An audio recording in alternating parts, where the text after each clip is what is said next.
What up, everybody? This is the Built Different podcast. I think I shocked Adrian with that. His eyebrows raised up when I did that. But today we want today we want to talk about how technology's evolved transportation, and obviously Adrian's our guest today.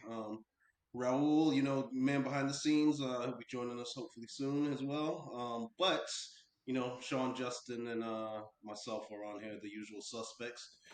And Adrian, always fills in and does a fantastic job. He's also the man behind the scenes on this episode. But speaking of transportation and how it's evolved over the years, I'm a big car guy, and so I'm sure I'll have a lot to say. Justin and Sean, I know you guys are, into vehicles from the standpoint of just how convenient it can be. So, you know, from the time that you guys have been driving and what you're seeing happening in the transportation space, what is your thoughts on the evolution of transportation? I guess I'll start with our guest, Adrian. Adrian's in the zone over there, so I'll go over to Sean. Sure, I'll jump in. No, I think you know, starting from when I got my first car and my second car, um, I've always liked small cars. I'm more into like, a sedan, um, or potentially a coupe, but I think sedans are more practical. Um, and I don't see that changing anytime soon.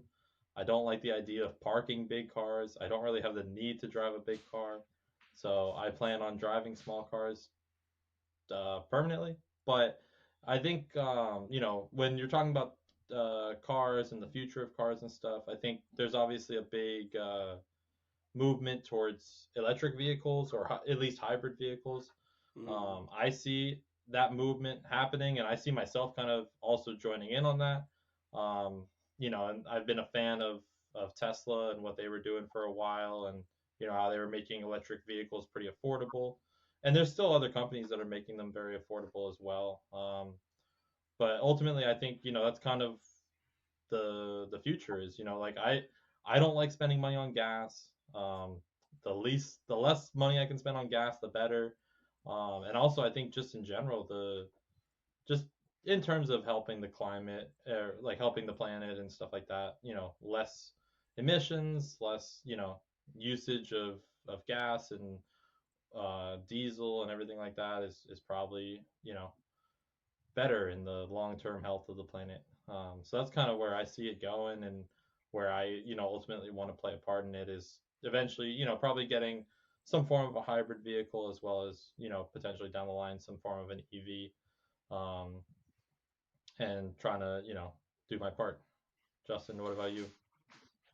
For me, I feel so. I've only when I graduated high school, that was when I got my first car, and I had that car for 10 years. And I remember thinking like, oh wow, this is such an advanced car back then. This is 2012, I think, and I thought it was amazing, and it had all these great features and stuff.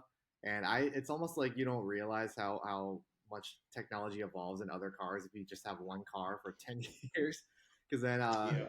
because my car started breaking down. It was having a lot of issues and stuff. So I ended up upgrading last year. I have a different car now, and it feels like a spaceship now. I have a Lexus now. I had a Nissan before, and like the computer in my car is so much faster. It's so much more like the navigation is just way more efficient. And there's so many more features that I didn't even know you could put in a car. Like I didn't know my car has the thing where you can put your phone just on the platform and then it just starts charging.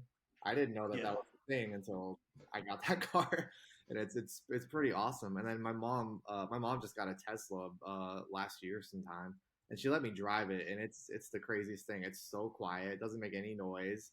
It's basically just a giant computer or like a giant screen in the car. It feels like you're driving like a futuristic car or something from like Star Wars or something. It's crazy, but it's really Yeah. impressive to see how far they've come. Yeah, and I don't know if Adrian's with us, or like I was gonna, during the I was thinking, you have you ever seen the GIF? Does he know? From Batman. Yeah. Just posting that one.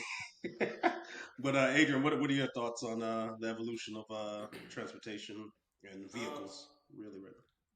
I feel like if you expand transportation vehicles outright, it's kind of crazy, right? Like go back a couple hundred years, people are driving or not driving, riding horses. Then you got trains. Um, I myself, being from Orlando, didn't understand how subways worked. And then I go to Montreal, and their subway system is like insanely efficient. It's very Mm-hmm. streamlined. And then you like to Justin's point. Now you have these like anything you could want in your car that you couldn't even think about or dream about 10 years ago. Like now it's in there. Heated seats. Who would have thought you needed heated seats in your car? But now we do. Especially Live if in you New don't. Jersey a little bit longer, Adrian, and then 100%. you'll I was going realize. to say that exact same thing. Like if it's cold outside, you definitely want to have heated seats. Something that you may Heated not want to steering have. wheel. Heated Yeah, seat. I don't even know if that's a thing, but if it is, Yeah. yeah, it that is. might be either really great or really dangerous, depending on how that works out. Where you can just shock yourself. Forgot you had it on, and then it just goes haywire. Anyway, I think it's kind of crazy. Especially since I live up here now and I don't drive a car. Whenever I'm now in a car, it takes an added like 15, 20 minutes to actually process, okay, how do I turn the car on? Well, what buttons do I use to make the wiper work? Is it going to be the dongle at the side, or do I have to press something or like turn a knob? Like, how do I turn on the lights? Is it a knob or is it a switch? I think it's really interesting, like how far we've come, and then that's just on the feature side. Like, obviously, you have like the electric cars and hybrids and all that kind of stuff. So it's crazy to see where we are now. I'm just curious to see kind of where we go 10 years from now. Is it the same or Yeah. different? Before we go to like where this is gonna go in the future, like to touch on everything you guys have said, the the heated seats, I used to always mess with people. They would get in the car, like even if I'm like going on a date with a girl or something, put the heat on the seat next to her, and, like just start seeing like, is your ass like feeling hot? Like she'd be looking over at me, and I'd do it to my mom when she got in the car and stuff like that, and just play around with before people kind of knew what it was. But also too, like hotter climates, you need the vented seats too. I mean, those make a world of difference. But yeah, the electrification thing is something I've had to wrap my mind around as well. I drove a Tesla for the first time, a couple like maybe 3 years ago. It was weird, um, especially for me. I ship like my car's 6 speed manual, and so to get in a vehicle where it's just like instant torque and there's no gear shifting is like I actually found myself like in Ubers getting a little feeling like a little sick when me and Sean went to Colorado and we had this Uber driver and this guy, I don't know, he was just on and off the brake and on the gas and just the feeling, the torque and the no lag or anything like that. And going up these mountains, I was just like, ugh. But yeah, it's a great thing. You mentioned the magnetic charging. That's beautiful. I want that in my next car. But yeah, the no sound is something I have to kind of wrestle with. Muscle car to like no sound, but I can appreciate the efficiency. I can appreciate like helping out the planet and stuff like that, and helping out with the any type of climate issues or whatever the heck. Um, but yeah, me personally, it's like the electrification, like as a car guy, is like crazy because now it's kind of ventured into like the next version of my car, where you have electric muscle car that they're trying to put out there now, and you know they're filtering in a sound through a proprietary almost like a you know as the vehicle's chart like the battery's going, it's the filtering a sound through the exhaust through their exhaust pipes or something. So they're trying, and Dodge, they're also trying to put in you know a shifting mechanism in the vehicle, because that instant torque, you want to actually feel like you're shifting something like a supercar or a exotic car. But where it really got me is now Lamborghini has their first, they've had a super capacitor in the Sion, but now with the new Lamborghini Revuelto, it's the next Lamborghini that everybody's going to be buying. It's the next it's taking over for the Aventador, but that vehicle actually has electric on the mode on two of the axles, three of the axles, no, two of the axles, and then on the gear shift. So they have they've gone into the realm of electric, but the beauty is they've kept the V12, the naturally aspirated V12. So I'm like, cool, I can live with that. But yeah, it's gonna eventually be phased out to electric as well in 2028. I can't even imagine driving my car, an electric version of my car. That's just gotta be weird, and I don't know. Paddle shift on an electric vehicle is strange as well. But speaking of like where this is going as well is what do you see the future of vehicles being, Adrian? That's a good question. I feel like it has to be some type of automated system, right? Like we went from having to or not knowing where we're going on horseback. We had to just travel in direction to trains that was on a track. We knew exactly like drop off spots were. To now you can drop off yourself at a moment's notice in these cars. I feel like it has to go back to some type of automated type system again, where it's like the next Mm-hmm. step of getting from point A to point B, which I personally am all for automated cars. If you take Ubers, you're basically in one right now. You just are paying a person to be that automated person for you. So like Yeah. it's a weird way of thinking about it, but in those moments, you don't have you just wand back anywhere from 30 minutes to an hour of your day. Like take that over the course of a week. Like how much more of life can you live if you could just kind of make use of those? If it's a phone call, getting work done, or just looking out and looking at the sky. Like I love traveling, but I also like seeing the scenery while I'm traveling. Yeah. So if I'm driving, I'm like missing out on 50% of my entire trip. Versus when I Uber, like I can look out, I can see the buildings. Oh wow, that looks like something I've seen before. Oh wow, that's different. Versus like, all right, well, I know for a fact for these next 10 minutes to an hour, like I have to be locked into like not die. Like let's not die until we get to point B, and then I can enjoy what I'm seeing. Versus like, why not enjoy it the entire journey? I think that has to be next.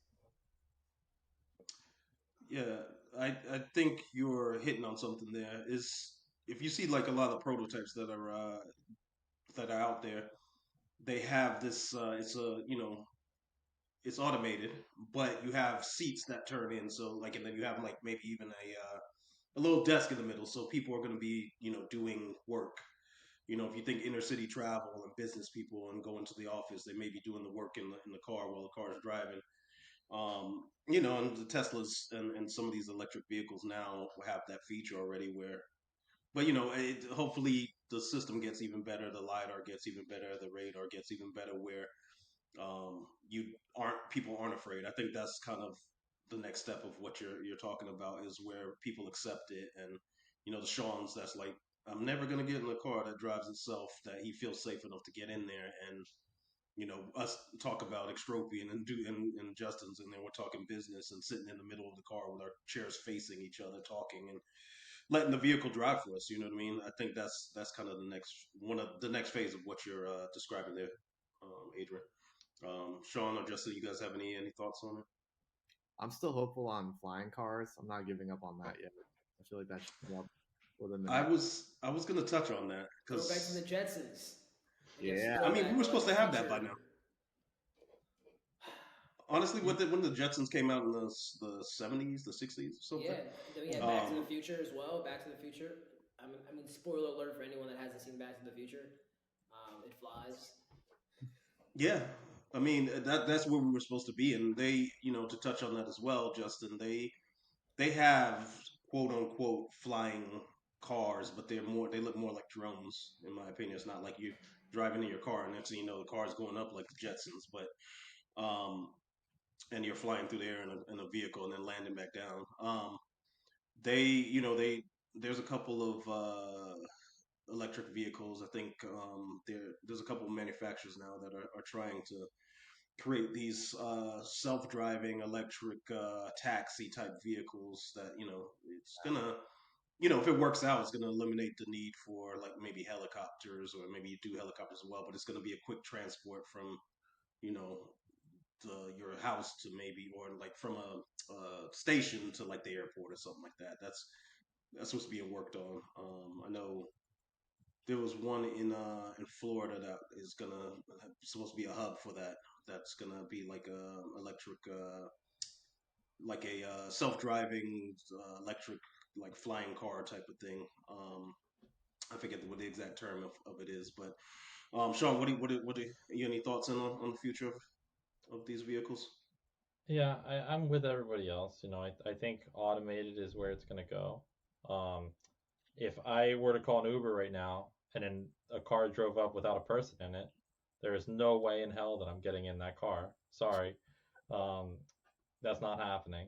I My big issue with autonomous driving, or like self-driving cars, isn't the actual car itself. I think a car, you can program something like a car to drive from one place to another place, and like follow speed limits, follow like Hmm. road like signs and street lights, everything like that. I don't think any of that's going to be an issue. My only issue with it is reacting to the stupidity of other people. I agree with you there. Because if, like, unless everyone's using a self-driving car, at which point then nobody's able to be stupid, then it's fine. But if you have people who are still driving their own car and they swerve for because they don't want to hit a bunny that's in the middle of the road, is my car going to know that that person swerves to avoid the bunny, and then it's going to also swerve and not hit the car next to me? Like, it's just, Uh, I would much rather control that, because then I know what I'm doing. Like, I know how to react to different situations.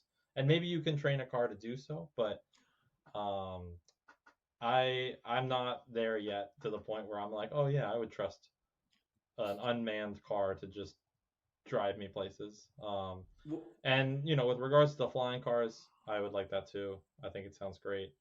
Um I think it's going to be a little bit hectic. They're going to need to find out a way to like make it so that people don't run into each other when they're flying in the air. Like, it's already a big deal dealing with like airplanes, and like you have to land specific time, that they got the radio towers and everything like that.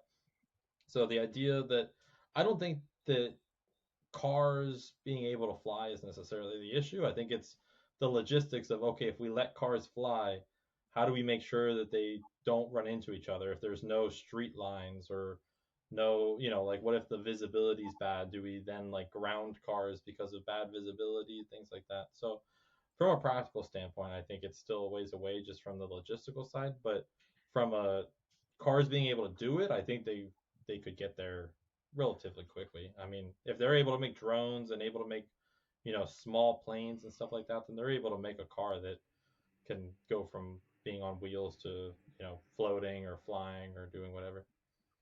so two of the things that you touched on there, as far as like dealing with idiots on the road, or well, you've heard me in my car.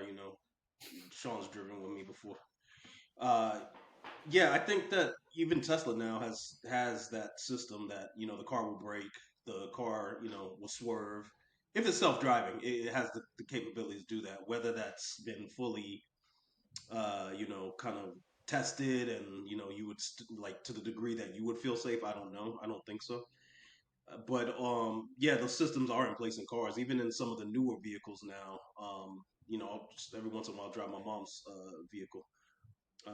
Other thing about my mom's vehicle, going back to the seats, it has the massage feature in it, which I'm like, cool, but as long as it don't make me fall asleep. But anyhow, her car will brake if something up ahead is like just stopped out of nowhere. It will just automatically just slam on its brakes. It also like will jerk if I feel somebody's like coming into my lane. So I think those features are there. Um, yeah, I think it just has to get to a point where you would feel safe enough to be like, I'm not gonna drive and put my hands on the wheel and let the car take over for these I'm idiots on the road. I'm also the kind of person who tends to not always leave for things at the appropriate time to leave for them based on the uh, estimated time it takes to get there. And Damn it, I car, don't know speed if, up! Damn it, car, speed up! yeah, I don't know if autonomous driving would accelerate the trip by a couple minutes the way that a human can. So that's the other. That's more of a me issue than like a actual general concern. But you'd be, I'm assuming any automated car service would have to abide by the rules of the road. So like there wouldn't be any option to speed. It would just be, the speed limit 65, we're going 65 type of thing. Going back to what you were saying about the flying car thing, so I was just looking it up while we were talking. It's actually going to be in Orlando. It's called the Vertiport, and so it's autonomous driving, flying vehicles, I should say, but almost like a taxi that will take you from one place to another. But with your question regarding like the safety of people running into each other in the air, that's I think the FAA kind of is on board with that, handling the same way they handle airplanes and logistics and making sure that everybody's at a safe height and that people aren't going to like be landing on top of each other and things like that. So I think with that concern that hopefully whatever they're doing testing wise, the FAA and regulations that they're putting in place, you don't have to worry about somebody running into you in the air.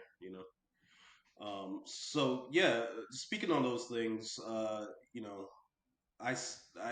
with everybody else as well with the autonomous vehicles in the air and on the ground.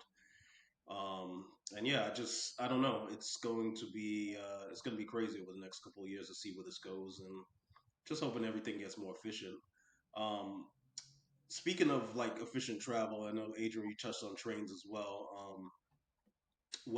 Any thoughts on kind of the railway system and how that's advancing, the subway system? I was looking at in New York they had there's now they're phasing out some of the older trains and bringing in some newer ones, and trying to get things a little more efficient there as well. So any thoughts on other forms of travel?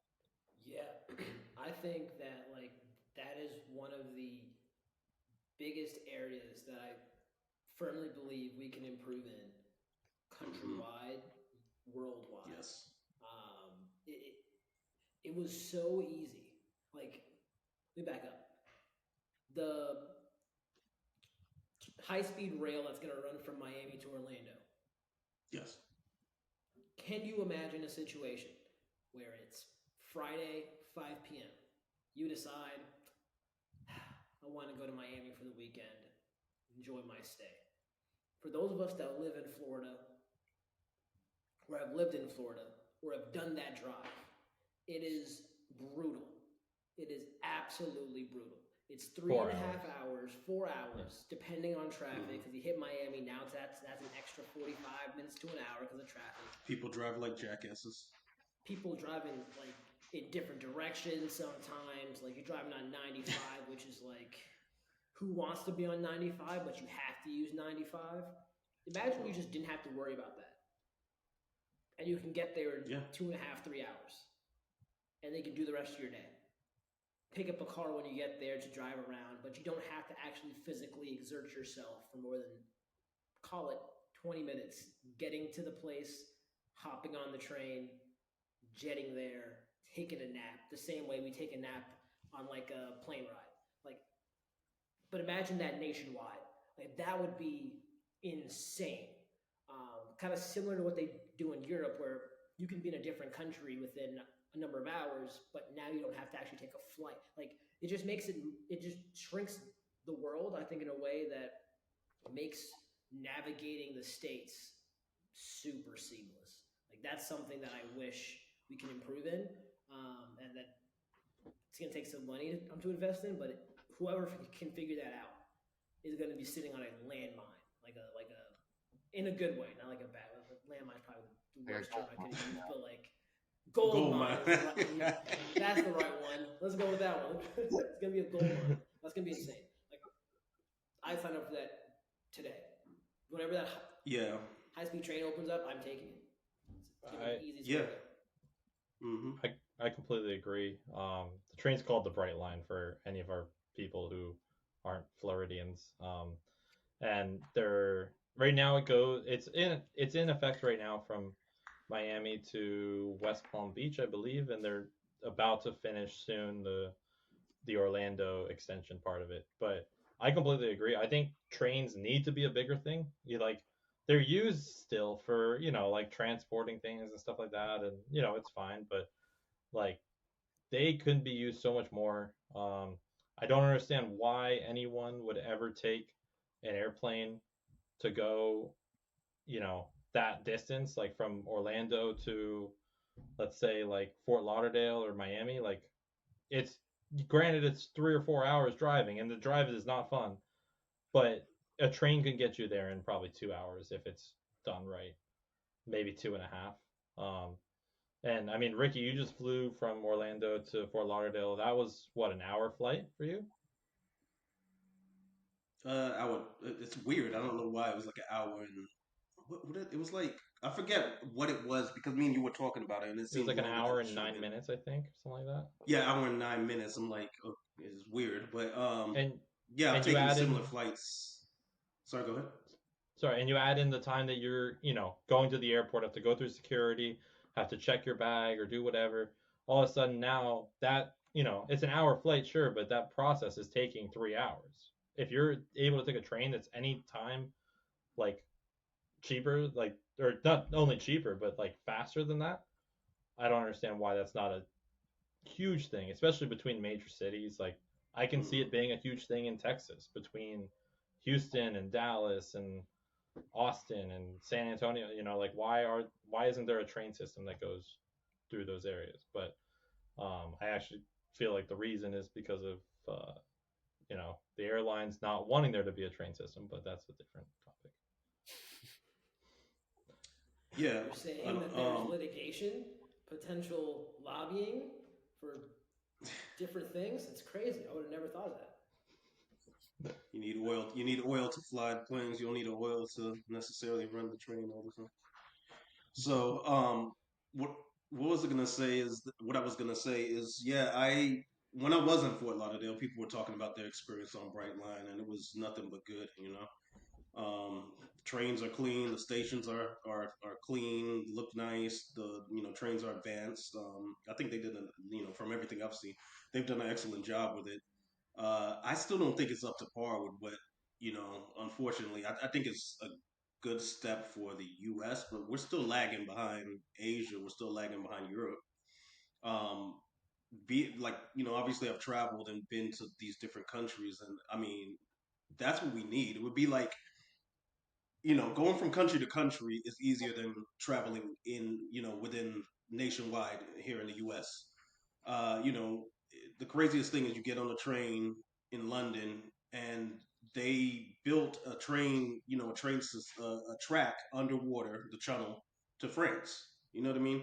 And we're still, you get on that train and you're like, it's the craziest thing because you're in London, you're in Great Britain, you pop under, and next thing you know, you're in France.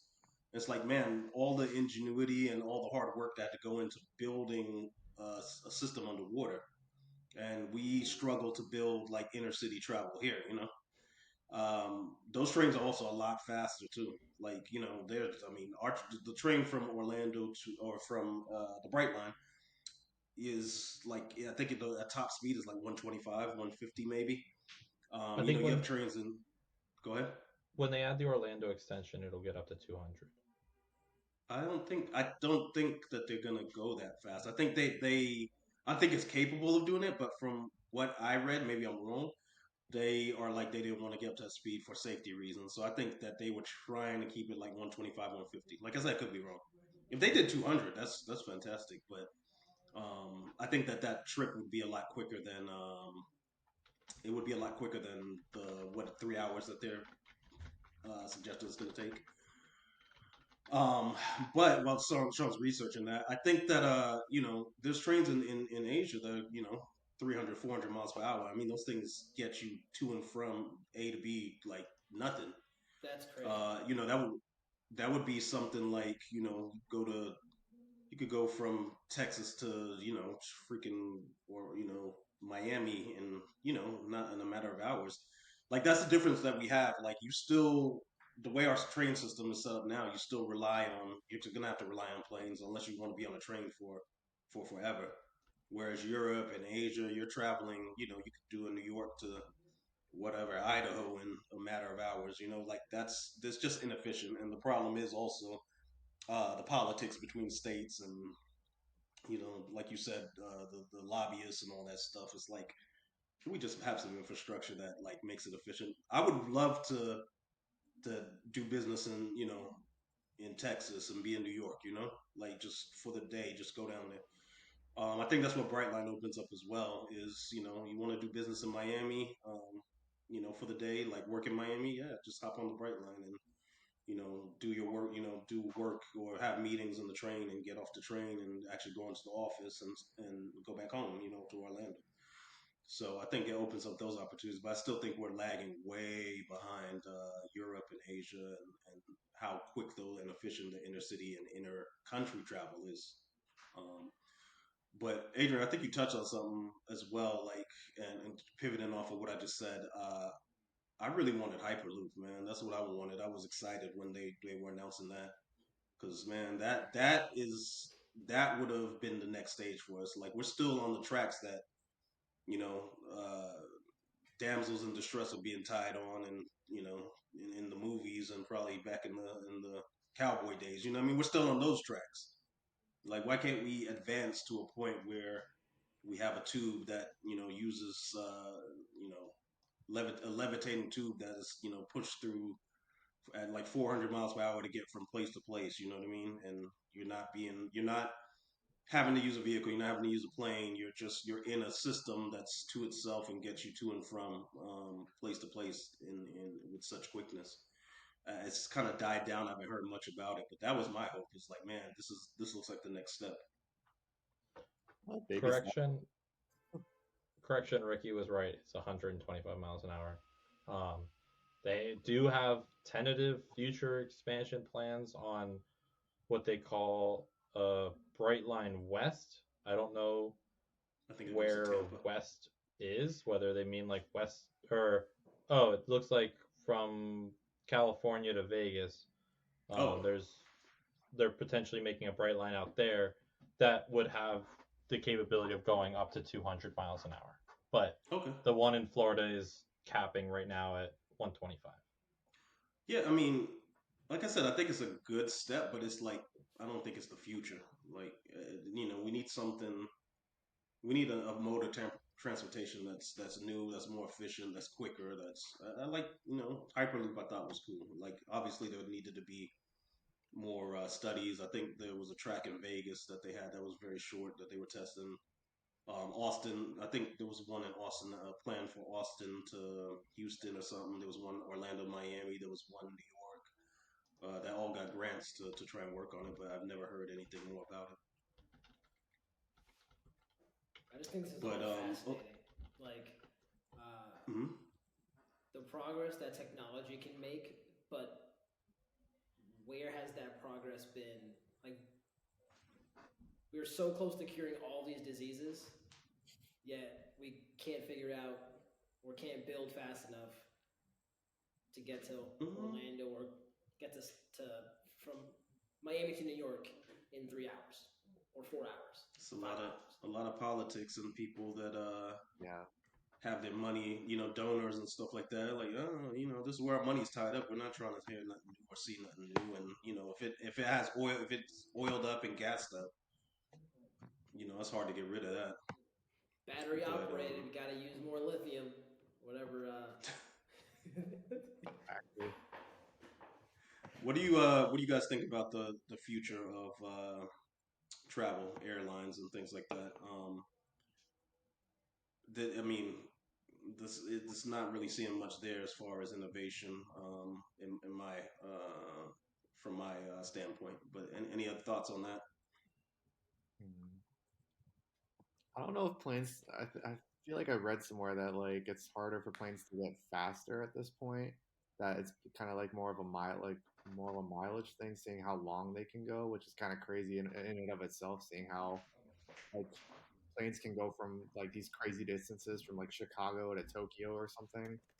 So I don't Mhm. just the distances have gotten so much greater over the last. I don't. I'm not a plane expert or anything like that, but the last few decades, it's incredible how much further they go these days.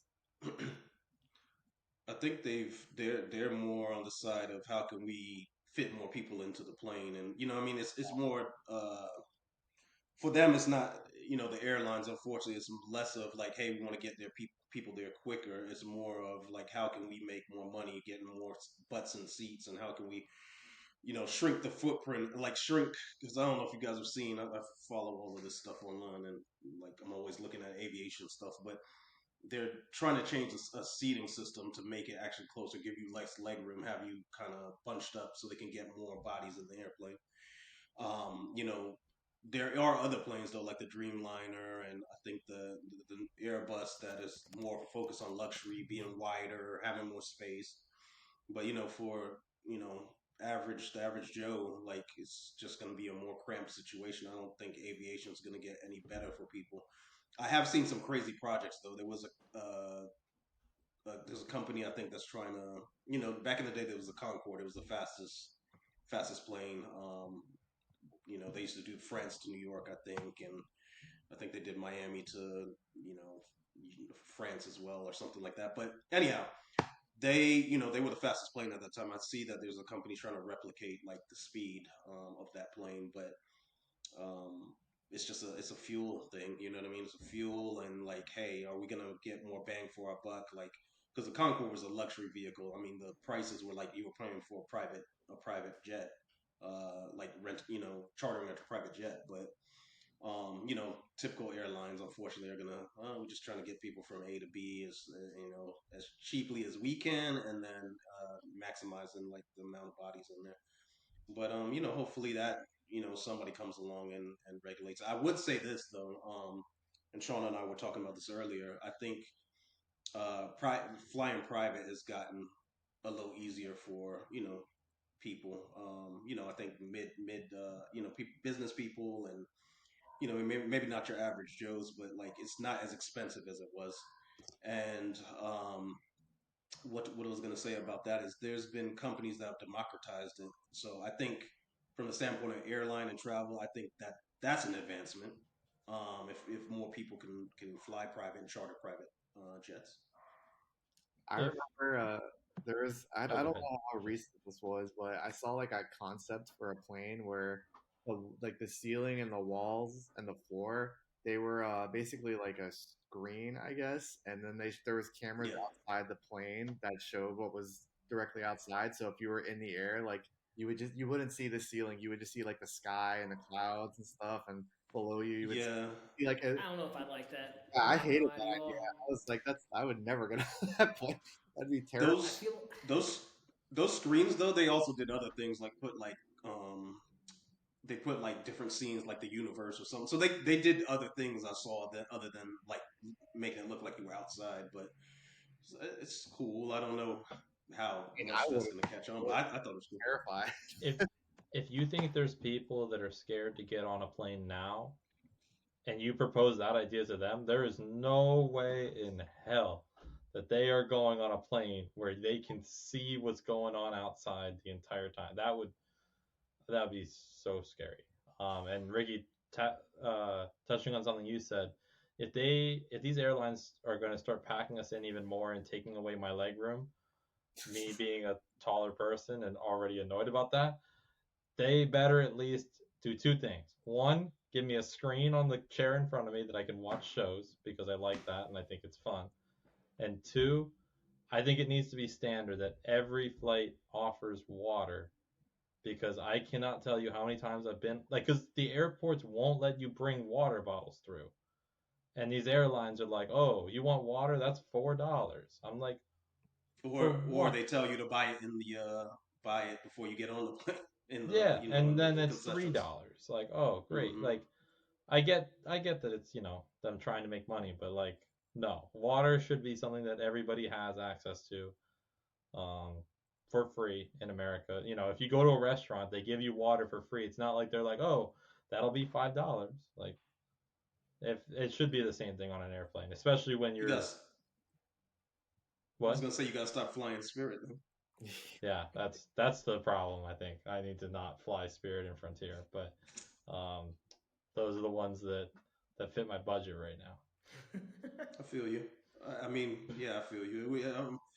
I want to go private because I don't like dealing with people. I hate the airport. I hate dealing with like screaming people, and people are so inconsiderate and just rude at the airport. So if I can just go on the tarmac, get in the plane, sit down, and not have to hear anybody, that's ideal for me.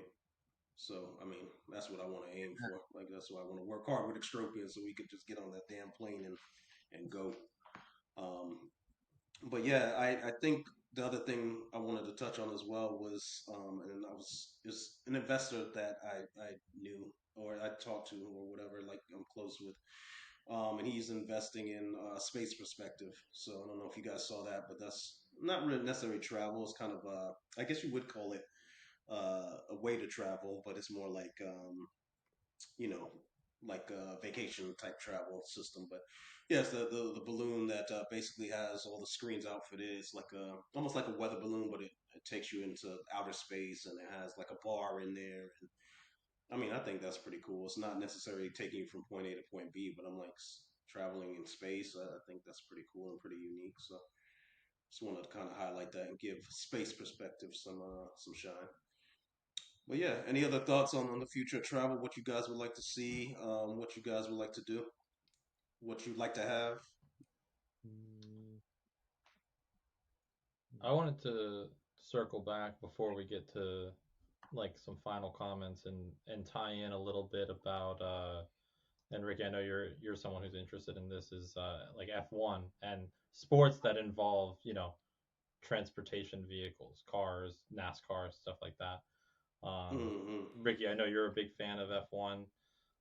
What are what are some of those things that they're doing now that has really helped this sport become something that's more mainstream than it might have been 20, 30 years ago? F1, I love F1. I think what's gotten a lot of people into it is the simulation, the games. Seeing people actually play the games and basically simulating what the driver has to go through. It got me into it, like from the technical side and what all they put into the vehicles. I love F1. It's like it's really growing on me more and more. There was a special on Amazon. I want to say it was Drive to. I forget what it was. Danny Ricardo, I think, was one of the main people in it. But I think that went a long way in making people fall in love with F1. But I love those vehicles. I mean, I love a lot of the things that they put in those vehicles from a aero perspective, from a engine power perspective, from I mean, even the lighting system. They so many elements of those vehicles and all the research they put into it to make them faster, make them more, reduce the weight, make them more efficient. Is crazy. Um, the fact that they have different fuel mixtures on those vehicles and it's a tappable button on the steering wheel and the wing can drop down and you hit the ERS button in the wing and the wing opens up and it just gives you a few seconds of momentum that can make you pass another vehicle. It's crazy. It's wild. The amount of attention to detail that these guys have to do. How many? I don't know if you guys ever seen the wheel and how many different operations that these guys have to do on the fly. You know what I mean? Life or death. Like you could hit the wrong button and be paying attention to the button and fly off a track, going 150 miles per hour.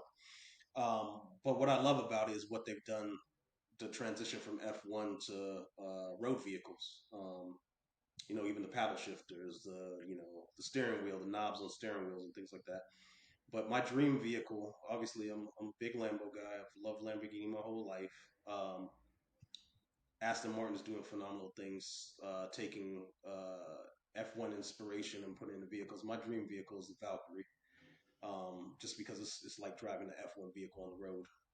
I'm probably never be a F1 driver or get to race or probably maybe go to Dubai and drive one of those F1 vehicles they have over there. But the Valkyrie is the closest thing to doing that, from the steering wheel, the arrow, like um, it's got a boost system on it. You hit on the steering wheel like a ERS on a F1 vehicle, and I mean, you guys see this car, you're gonna be like, what the hell is this? But that's the type of innovation I love. Like, and I love that it's a Cogworth engine, and I mean, it's an F1 engine in a road vehicle.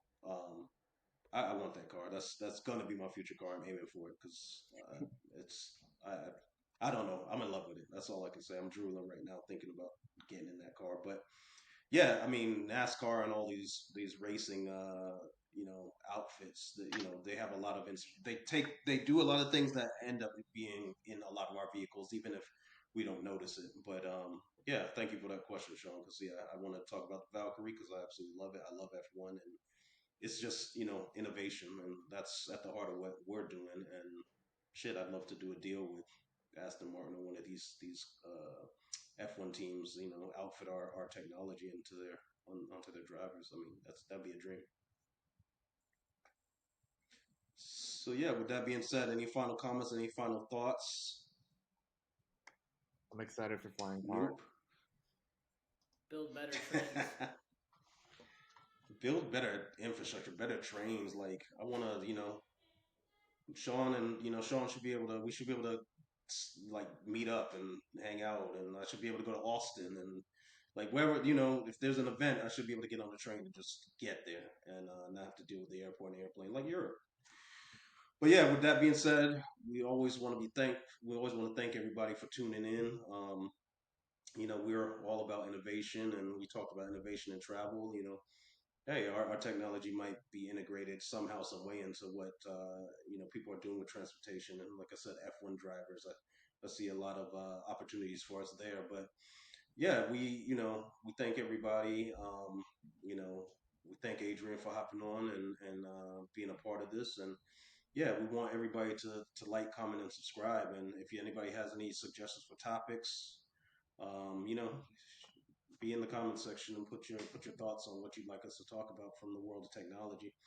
We're going to be talking about our technology here pretty soon in more depth. So we want you guys to keep listening, and we want you guys to go on our website, check our socials. We'll link them here in the description of this show, and yeah, just be a part of our movement and our journey, and follow along as we change the world through Extropian and through this technology we're building.